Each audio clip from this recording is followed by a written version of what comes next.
네, 안녕하십니까. 트레이더 K 인사드리겠습니다. 자, 두산에너빌리티 영상을 촬영하고 있습니다. 지금 영상을 촬영하고 있는 시간이 오후 5시 15분 토요일을 지나고 있는데요. 제가 토요일임에도 불구하고 놀러가지 않고 영상을 촬영하고 있는 이유가 어제 뉴스케일 파워 굉장히 좀 안 좋은 상태에서 종가를 마감해줬습니다. 사실상 많이 빠지진 않았지만 윗꼬리를 달면서 음봉으로 얼마 정도 마이너스로요? 0.1% 정도 마이너스인 상태에서 종가를 좀 마감을 해줬고 애프터마켓에서도 이렇게 보시다시피 좋지 않은 상태에서 끝나줬는데 지금 이거 보고서 걱정하고 계신 분들 분명히 있을 것 같아서 제가 영상을 좀 키게 됐고요. 오클로까지 한번 같이 살펴보시면요. 지금 오클로 같은 경우엔 더 추세가 좋지가 않아서 5일선과 11선을 지금 훼손하는 방향으로 위협을 하고 있다는 소리예요. 그러면 우리가 이렇게 걱정할 만한 구간인지에 대해서 한번 살펴볼 건데 어떤 부분에서 좀 다른 게 여러분들이 느껴지시나요? 지금 보시면은 두산에너빌리티는 여전히 5일선 위에서 잘 버티면서 상승 추세를 조금 유지 중에 있는데 오클로라든지 아니면은 요 SMR 그러니까 뉴스케일 파워 같은 경우에는 지금 추세가 굉장히 좋지 않은 상태에서 상승 탄력이 많이 둔화되고 있는 게 여러분들 눈에도 딱 보이시죠? 왜 이렇게 다르게 진행되는 부분이 있는가 라는 부분에 대해서 먼저 한번 짚어드리면은 가스터빈까지 같이 봐야 된다는 소리입니다. 무슨 말씀이냐면 두산에너빌리티 에너지 회사잖아요. 그렇기 때문에 우리가 가스터빈에 대한 영역도 같이 봐줘야 되고 지금 제가 띄워놓은 차트가 뭡니까? 미쓰비시 헤비 인더스트리스라고 보이시나요? 여기 미쓰비시 중공업이라는 소리예요. 미쓰비시 중공업 뭐 하는 회사입니까? 가스터빈 만드는 회사입니다. 미쓰비시 중공업 뿐만이 아니라 또 뭐가 있겠습니까? G 버너바 같은 경우에도 어떻습니까? 완전 머리통을 꼿꼿하게 치켜 들었다라는 소리죠. 신고가로 지금 계속 가고 있거든요. 얘네들은 월봉상으로도 놓고 보시면은 역사적 신고가 계속 가고 있는 중입니다. 얘뿐만이 아니라 또 뭐가 있습니까? 요 지멘스 에너지까지 해서 가스터빈을 만드는 회사인데 얼마 전에 지멘스 에너지 목표가를 상향해놨던 게 도이치뱅크인 거 여러분들도 알고 계시죠? 95유로로 상향했는데 이미 95유로 지금 달성을 하고 있는 분위기입니다. 94.88유로까지 지금 올라온 상황이다 보니까 벌써 목표가를 달성하고 있다. 이렇게 되면은 얘네는 추가적으로 계속 상향을 하거든요.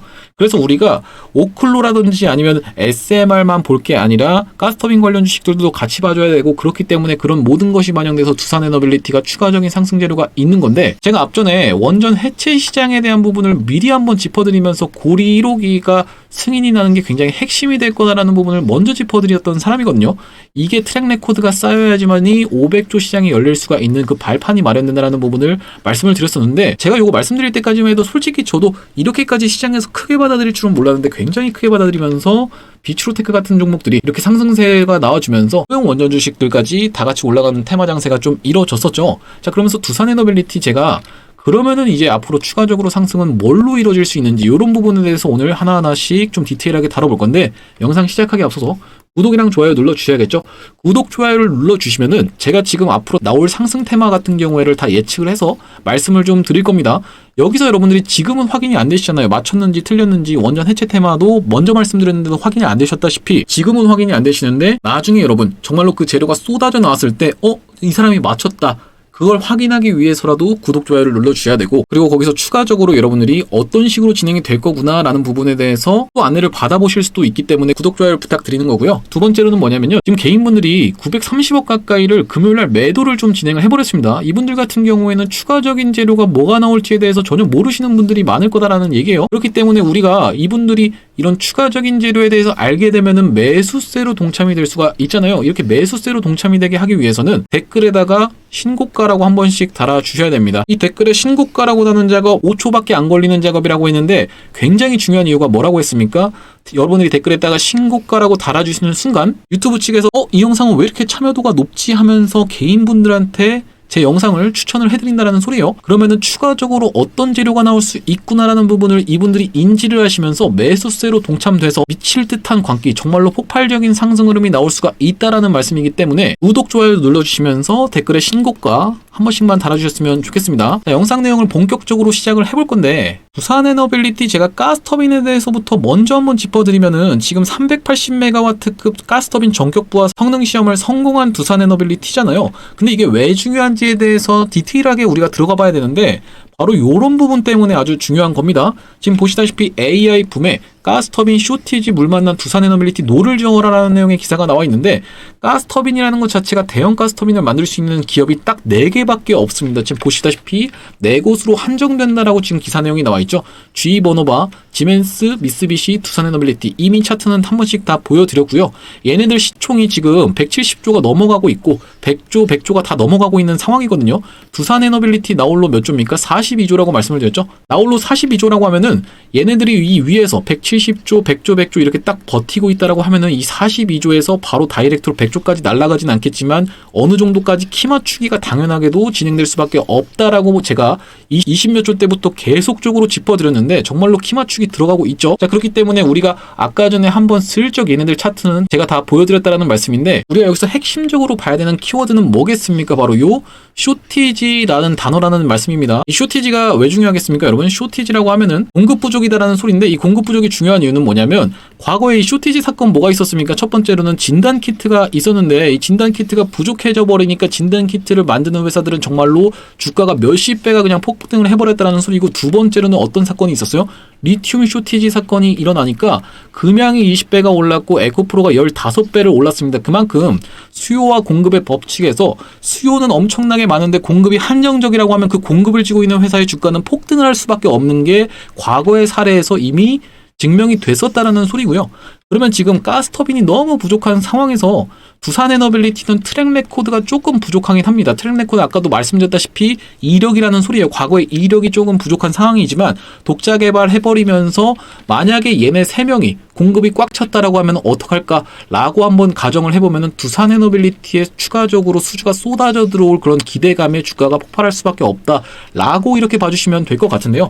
여기 지금 보시면 얘네 3개 같은 경우에는 사우디 등 중동 대형 프로젝트를 수주하면서 2029년까지 공급 일정이 사실상 꽉 찬 상태이기 때문에 두산에너빌리티로 그 수요가 쏟아져 들어올 수가 있다라고 봐주시면 될 것 같고, 그런 이유로 우리가 SMR이라든지 오클로만 체크를 할 게 아니라 주가를 디멘스 에너지라든지 아니면 G 버노바 그리고 미쓰비시까지도 같이 봐줘야 된다는 말씀입니다. 그래서 우리가 추가적으로 지금 상승 흐름이 나올 때 모멘텀으로 작용할 수 있는 부분이 어떤 부분이 있을까에 대해서 한 가지씩 좀 살펴보자면요. 가장 제가 지금 중요하게 유력하게 보고 있는 건 MSI 관련한 이슈입니다. 이 MSI가 뭔지 모르시는 분들도 있어서 제가 이 부분에 대해서 먼저 한번 짚어드릴 건데요. MSCI가 뭐냐면요. 모건 스탠리 캐피털 인터내셔널 인덱스라고 봐주시면 될 것 같은데, 모건 스탠리에서 만든 지수라고 봐주시면 될 것 같습니다. 이 지수인데 코스피 지수, 코스닥 지수 같은 지수인데 이 지수를 추종하는 미국계 펀드가 95%입니다. 여러분, 굉장하게 막강한 영향력을 행사하고 있는 지수라고 생각을 해주시면 될 것 같은데, 이 지수에 우리나라가 얼마 전에 선진국 지수에 편입이 되려다가 실패를 좀 한번 했어요. 얼마 전에 있었던 일입니다.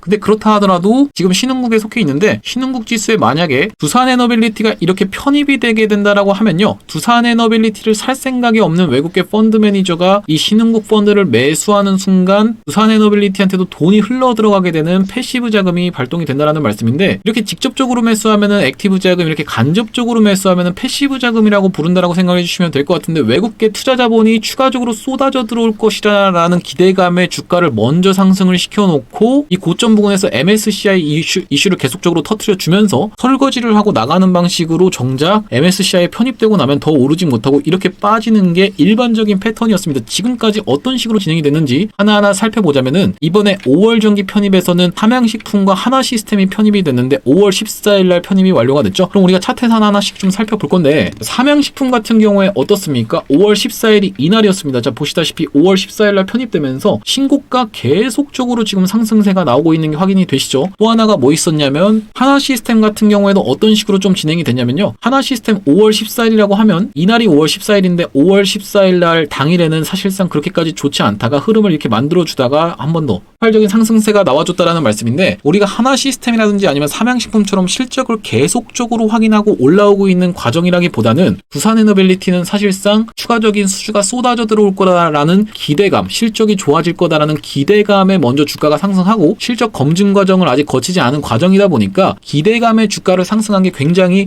에코프로와 닮아있다. 그래서 에코프로도 MSCI를 아주 적극적으로 활용해서 주가를 상승시켰던 종목이다 보니까 에코프로의 사례와 제가 한번 비교를 해봐드리려고 합니다. 자, 그래서 에코프로 같은 경우에 어떤 식으로 좀 진행이 됐었냐면요, 이때가 5월 MSCI에 불발됐던 때여서 한번 주가가 실망감에 좀 내려왔었고, 기대감의 주가는 편입이 되든 말든 상관없이 기대감의 주가는 먼저 고점을 4월 11일 날 찍었다라는 말씀이고요. MSCI 같은 경우에는 2월, 5월, 8월 이런 식으로 11월 이런 식으로 지금 진행이 됩니다.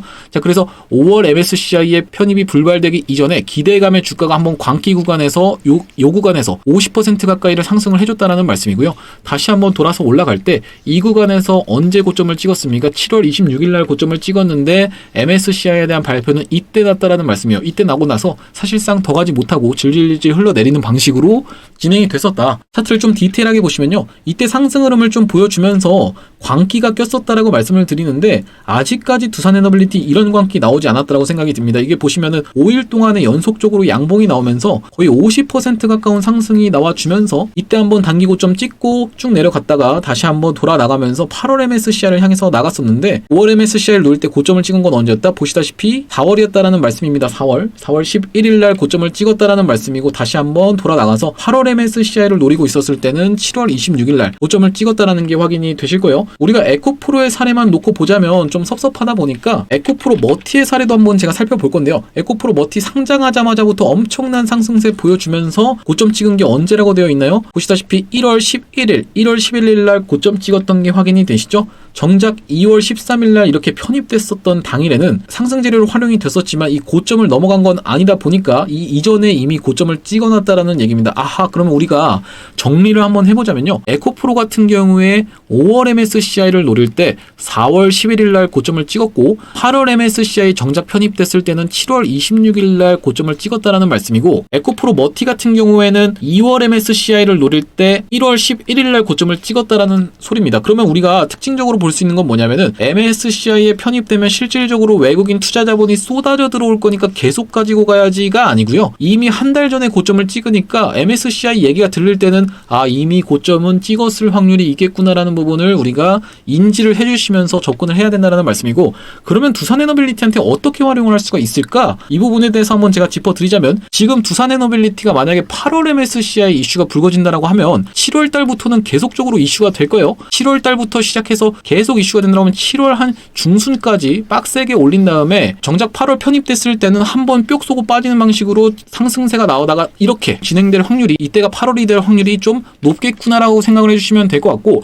급하게 갈 게 아니라 만약에 11월 MSCI를 노린다라고 하면 10월쯤부터 시작해서 고점을 형성할 확률까지 우리가 생각을 해주셔야겠죠. 일단 이렇게 한번 MSCI 관련한 이슈는 짚어볼 수 있을 것 같은데 추가적으로 이 부분에 대해서도 한번 언급을 드리겠습니다. 주봉상 지금 기술적 분석상 저는 75,000원 구간을 저항으로 생각을 했었는데 지금 최근에 증권사들이 줄 상향을 계속 하고 있어요. 이 부분까지 한번 좀 짚어보셔야 되는데 두산에너빌리티 주가를 81,000원으로 유한타증권에서 목표가를 상향했다라는 말씀이고 NH투자증권 같은 경우에도 이렇게 예상치를 가져와가지고 계산기를 두드리더니만 이러이러한 결론으로 해서 결과적으로 얼마? 목표 주가를 8만원으로 상향하겠다라고 지금 기사 내용이 나와있죠. 제가 앞전에 좀 찍어드렸던 내용 중에서 이런 내용으로 KB증권에서는 75,000원으로 한번 파격적으로 제시를 했었는데 거기서 마치 경매처럼 자기들 더 목표 주가를 올리고 있는 여러 증권사들이 지금 나오고 있다라는 소리입니다. 그러면 8만원에서 75,000원 구간까지 올라간다라고 하면은 거기서 단기 고점을 찍을 확률까지도 우리가 좀 생각을 해주셔야 될 것 같다라는 말씀이고 이 단기 고점에 대한 부분을 제가 계속 말씀드리는 이유는요. 여기까지 오르고 두산에너빌리티는 이제 끝났습니다라고 말씀드리는 게 진짜 아니기 때문에 여러분들 꼭 인지를 정확하게 해주셔야 된다는 말씀입니다. 무슨 말씀이냐면은 올라가는 지금 상승각도만 보더라도 이게 이렇게 내려올 수가 있을까요, 여러분? 절대 그렇게 될 수가 없다라는 말씀이고 상승각도 이렇게 날카롭게 올라오는 종목들은 한번 조정 주더라도 충분히 다시 한번 상승 추세 만들어줄 수 있다라고 생각을 해주시면 될 것 같고요. 자, 여기서 만약에 단기 고점을 이 구간에서 한번 찍는다라고 하면요, 한번 뾰족하면서 상승세 나온 다음에 눌렸다가 다시 한번 돌아 올라가는 구간이 나올 텐데 이게 지금 주봉이잖아요. 그러다 보니까 여기서 한번 쉬기 시작하면은 몇 달 정도가 체류할 수 있겠다라는 부분도 우리가 생각을 해주셔야 된다는 말씀입니다. 여기서 이렇게 좀 확대를 해놓고 보시면 이렇게 상승을 무섭게 유지해 오다가 여기서 상승 탄력이 둔화되면서 이렇게 다시 한번 돌아나가는 구간을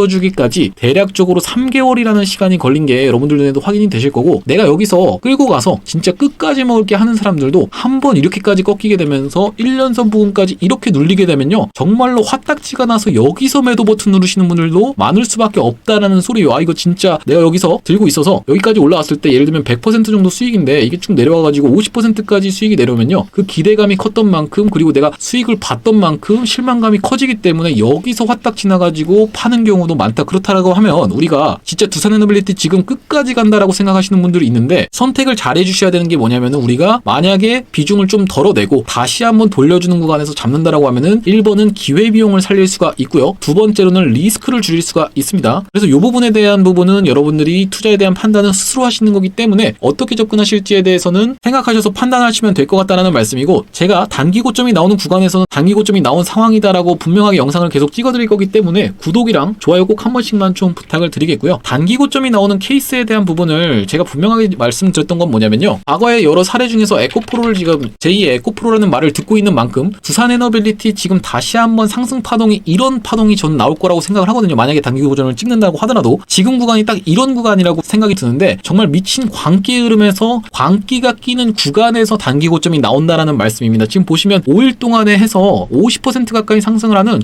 정말 미친 대폭등, 광기의 흐름이 나오고 나서 이때 보시면은 거의 상한가 28.5%까지 고가가 갔었거든요. 종가는 24.7%에서 마감을 해주고 나서 어떤 식으로 좀 진행이 됐습니까? 도지형 캔들이 출현을 했죠. 광기 구간으로 접어들게 되면은 투자 경고라든지 아니면 투자 주의, 아니면 단기 과열, 이런 게 딱지가 붙잖아요. 주식시장 자체에도 이런 시스템이 있다라는 말씀이고, 단기적으로 고점 찍고 나서 다시 한번 눌렸다가 또 한번 큰 상승을 만들어낸 게 에코프로다라는 말씀인데, 이때 당시에 국민주식으로 등극을 했었습니다. 국민주식으로 등극을 하기에는 아직까지 증시에 쌈짓돈을 갖고 들어오시는 분들이 그렇게까지 많지 않아요. 그렇기 때문에 두산에너빌리티는 딱 요 구간이라고 저는 지금 생각이 들고요. 우리가 에코프로의 사례만 놓고 보면 좀 섭섭하기 때문에 지금 패턴으로 접근하는 과정에서 삼성전자도 한번 살펴볼게요. 제가 두산에너빌리티를 진짜 고점에서 하루에 20%, 25% 아니면 그 다음날까지 해서 15% 이렇게 오르는 흐름이 가능하다라고 제가 분명하게 말씀을 드렸는데, 이틀 동안에 이렇게 시가총액 42조짜리가 거의 40% 가까이 올라간다는 게 말이 되나요? 라고 생각하시는 분들이 있는 것 같더라고요. 상한가 간다는 게 말이 되나요?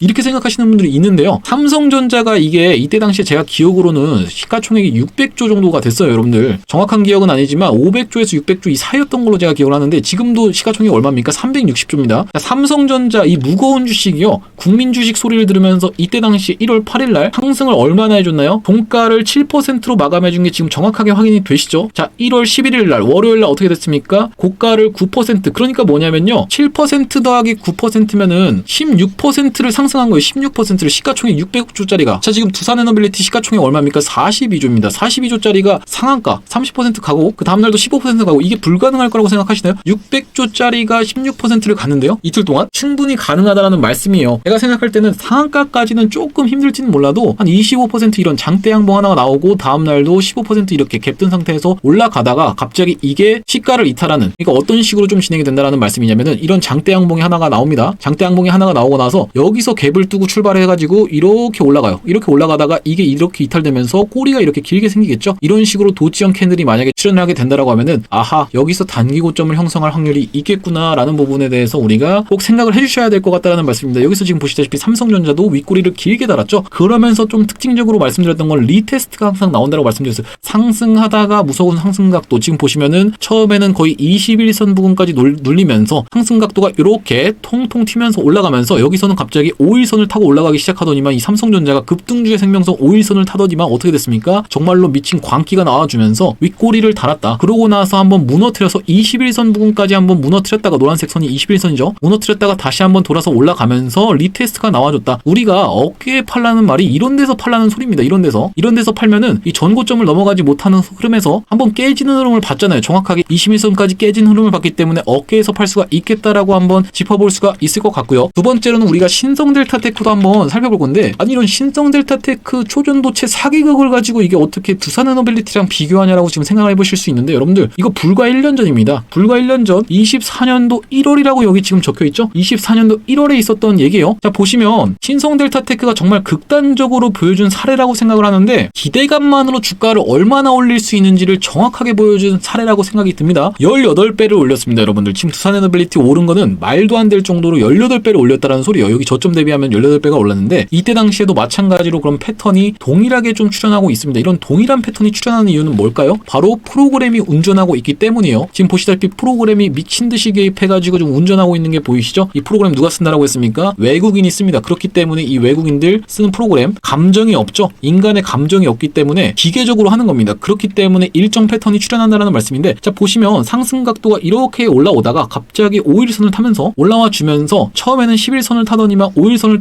타면서 통통 튀어 올라가는 각도가 점점 날카로워지는 게 확인이 되시죠? 그런 다음에 갭 하락시켜가지고 이때부터 3일 동안에 올린 게 이때 당시에 상한가를 갔고요. 그리고 그 다음날까지 해서 24%로 올라가다가 어김없이 시가를 이탈하는 윗꼬리 음봉이 강력하게 출현해주면서 크게 무너뜨렸죠. 크게 무너뜨리고 나서 뭐가 또 나왔습니까? 리테스트, 다시 한번 들어 올리는 요 구간이 나왔다라는 소리예요. 아주 특징적인 캔들이라고 생각해 주시면 될 것 같고, 자, 엔캠의 사례도 한번 놓고 보겠습니다. 엔캠도 한때 제2의 에코프로라는 얘기를 좀 들었었거든요. 상승을 하면서 상승 각도가 점점 날카로워지고 있는 게 확인이 되실 거예요, 여러분들. 점점 날카로워지다가 여기서 윗꼬리 운봉이 또 변함없이 출현을 했네요. 그러면서 한번 5일선을 훼손해주고 다시 한번 리테스트 나와주고 쭉 무너뜨렸다가 다시 한번 상승 흐름이 나왔다라고 생각을 해주시면 될 것 같은데, 이때는 왜 전고점을 넘어갔나요? 라고 생각하시는 분들 있을까봐 말씀드리면, 이 부분까지 설명드리면 너무 영상이 길어져서, 이때 당시에 어떤 트럼프 리스크가 한번 좀 발동이 됐었거든요. 전기차 보조금 폐지한다라고 얘기를 했잖아요. 이 당시에 유세장 돌면서 당장 전기차 보조금 폐지할 거다, 이런 내용이 있었는데, 아무튼 이 디테일까지 설명드리기엔 시간이 너무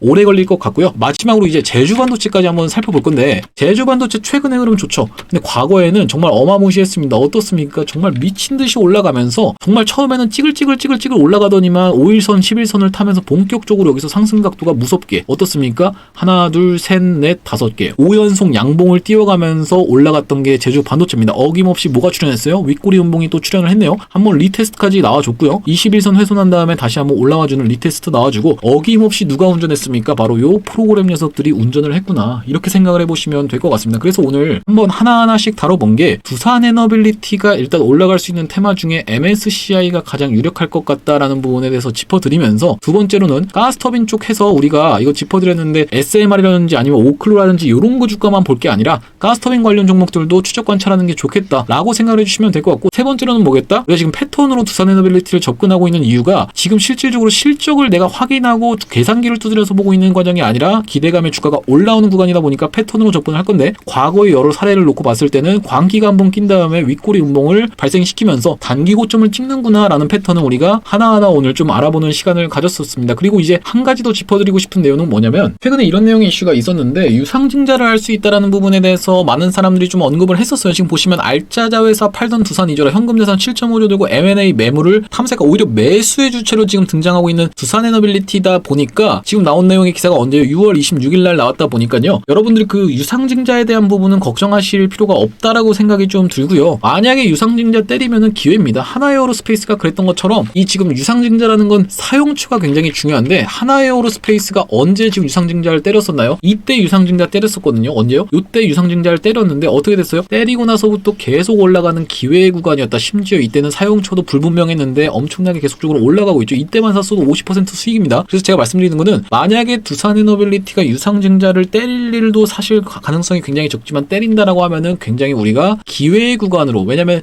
유상증자는 사용처가 가장 중요하다고 말씀드렸죠. 사용처가 내가 예를 들면 직원들 월급 줄 돈도 없어요 라고 하면은 굉장히 심각한 거, 운영자금으로서는 굉장히 심각한 건데, 그게 아니라 내가 지금 수주가 너무 쏟아져 들어오거든요. SMR부터 시작해가지고 원전, 그리고 가스터빈 다 만들어 달래요 지금. 근데 지금 이거 투자하려고 하는데 돈이 없습니다. 이거는 우리가 오케이, 그렇다고 하면은 오히려 빠지면 땡큐, 기회라고 생각을 해주시면 될 것 같다라는 말씀이에요. 자, 이렇게까지 다 정리를 해봤는데, 만약에 두산에너빌리티 아까 전에 말씀드렸다시피 상승하다가 이렇게 한번 조정을 보이는 구간에서 기회비용을 살려야 되는 이런 구간이 발생을 한다라고 하면 어떤 종목을 가져갈 수 있을지, 이 부분에 대해서 제가 오늘 한번 지금 다뤄드릴 겁니다. 자, 보시면 지금 이 상승 흐름이 날카롭게 올라온 배경에는 뭐가 있습니까? AI에 대한 수요가 점점 증가하는 4차 산업 시기로 우리가 접어들고 있다. 이제 인간이 일어나는 게 아니라 AI가 일어나는 시기로 접어들고 있는데, AI를 발전시키려면 뭐가 제일 중요한 거였냐면 전력에 대한 부분이 가장 중요했다라고 생각을 해주시면 되겠죠. 이 전력을 충당하기 위해서 원전이라든지 아니면 SMR이라든지 이런 부분이 굉장히 이슈가 되는 건데, 가스터빈도 그렇고요. 그래서 요게 이제 AI의 입장에서 AI를 사람으로 비유를 하자면은 AI가 뭐겠습니까? 뇌 아닙니까? 뇌에 대해서 필요한 게 에너지가 바로 밥이 필요했던 거죠. 이 전력이라는 것 자체가 밥인데, 그렇기 때문에 요 원전이라든지 아니면 SMR이라든지 이런 에너지 기업들이 부상을 많이 했던 건데, 이 밥을 우리가 입으로 먹는다고 끝나는 게 아니라 소화도 시키고 이게 혈관을 타고 뇌로 흘러 들어가야 되지 않습니까, 여러분? 이 혈관 역할을 하는 게 뭐겠습니까? 혈관? 바로 전선이다라는 소리예요. 전선. 제가 그래서 이번에 가져온 종목 자체가 전선주입니다. 전선주를 가져왔는데요. 지금 전선주 일진전기 보시면요, 이게 일봉으로 지금 놓고 보고 있는 건데 지금 어떻습니까, 여러분들? 완전 신고가다라는 소리예요. 역사적 신고가. 지금 주봉입니다. 이게 역사적 신고가 계속 가고 있는데 이걸 지금 잡으라는 소리야? 이렇게 생각하시는 분들 있을까봐 제가 아직 출발 안 한 거 있다라고 말씀드렸죠. 일진전기뿐만이 아니라 근데 산일전기라고도 여러분들 들어보셨을 텐데, 자, 산일전기도 어떻습니까? 이거 지금 주봉인데 날아가고 있죠. 네, 여기까지의 차트가 끝입니다. 상장한 지가 오래 안 됐기 때문에 이 산일전기 같은 경우도 역사적 신고가로 계속 상승 추세 보여주고 있고, LS1 일렉트릭, LS 일렉트릭이 이제 1위 업체라고 생각해 주시면 되는데 전선 쪽에서 어떻습니까? 얘 같은 경우에도 역사적 신고가로 계속 날아가고 있어요. 월봉으로 봐도 역사적 신고가로 계속 날아가고 있고 이렇게 지금 날아가고 있는 추세인데 이걸 잡으라고 말씀을 드리는 게 아니라요. 제가 가져온 종목은 바로 대한전선입니다. 대한전선을 제가 가져온 이유가 있습니다, 여러분들. 대한전선이 실질적으로는 2위 회사예요. 전선 쪽에서. 여기 보시면은 기사 내용이 나와 있는데 LS전선이랑 소송을 했었거든요. 지금 보시다시피 LS전선이랑 특허 침해 소송 최종 승소라고 누가? LS전선이 이겼어요. 대한전선이 진 겁니다. 자, 그래서 나와 있는 내용의 기사가 4월 8일 날 기사 내용이 나와 있는데 아니 진 거면 내가 LS전선을 사지. 그러면 LS전선은 여러분 비상장 기업입니다. LS전선 비상장 기업이고 그렇기 때문에 LS 일렉트릭에 계속적으로 주가가 반영되고 있는데 이거 이미 가고 있잖아요. 그러니까 2위 기업인 대한전선을 사야 된다라고 말씀드린 이유는 특허 침해 소송에 대해서 어느 정도 이제 법적인 리스크가 해소가 됐다라고 이제 해석을 해주실 수 있을 것 같고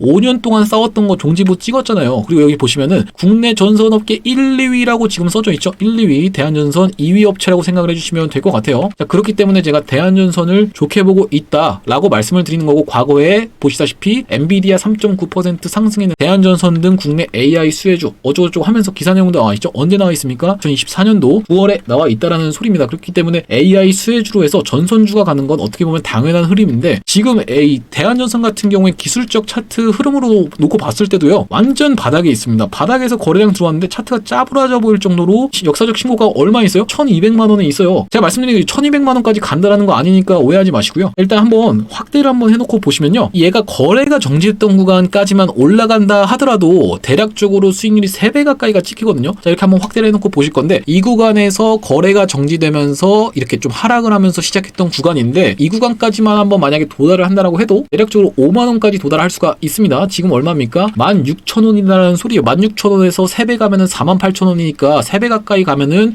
5만원 구간까지 올라갈 수 있다라는 소리죠. 지금 이렇게 긴 차트로 놓고 봤을 때는 완전 바닥에 있다라는 게 확인이 되실 텐데 살짝 그냥 상승을 한 자리라고 생각해 주시면 될 것 같고요. 가격적인 메리트가 있다라고 말씀을 드리는 거고 이 부분까지 우리가 생각을 해주시면 될 게 뭐냐면 두산에너빌리티 주주님이시다 보니까 같이 가는 테마라는 부분을 제가 어필을 좀 드리기 위해서 말씀을 드리는 건데 자 이렇게 차트를 길게 놓고 보면요. 이 상승했던 구간이 정확하게 일치한다라는 게 확인이 되실 거예요. 어떤 구간을 말씀드리는지 알겠죠? 여기서 이렇게 상승을 했던 요 구간과 지금 이 구간이 정확하게 일치를 하고 있다. 정확하거든요, 여러분. 한번 확대를 해놓고 보시면 자 어떻습니까? 위에 있는 게 대한전선이고 이 아래에 있는 게 두산에너빌리티입니다. 자 어떻습니까? 상승을 하면서 윗꼬리 달고 빠졌던 요날 고점 찍었던 날이 언제입니까? 6월 8일 날 6월 8일이라고 확인이 되시죠? 요 아래쪽에 있는 거 이 두산에너빌리티 같은 경우 6월 7일 날 고점 찍고 6월 8일 날은 이렇게 갭 띄운 적이 없기 때문에 이렇게 쭉 빠졌는데 정확하게 패턴이 일치하고 있다는 게 지금 확인이 되실 겁니다. 차트가 같이 가는 테마기 때문에 여기서 한번 살짝 들어 올린 것도 비슷하죠. 같이 가는 테마기 때문에 지금 사실상 이렇게 좀 진행이 된다라고 보시면 되는데 두산에너빌리티와의 차이점은 뭐냐면 원전 쪽이 먼저 주목을 받았다 보니까 두산에너빌리티는 이런 4년간의 박스를 돌파해서 시원한 상승 흐름을 보여주는 구간이 나왔다라는 말씀인데 얘는 지금 4년간의 박스의 상단부까지도 한참 남아있는 구간이라는 소리예요. 한참 남아있는 구간이고 국내에서 2위 업체인데